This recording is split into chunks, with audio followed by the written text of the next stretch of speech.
حساد رضی اللہ عنہ سے روایت ہے کہ نبی کریم صلی اللہ علیہ وسلم نے ارشاد فرمایا، اللہ تعالیٰ اس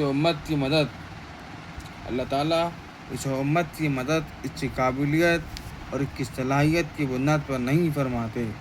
بلکہ کمزور اور خستہ حال لوگوں کی دعاؤں، نمازوں اور ان کے اخلاص کی وجہ سے فرماتے ہیں۔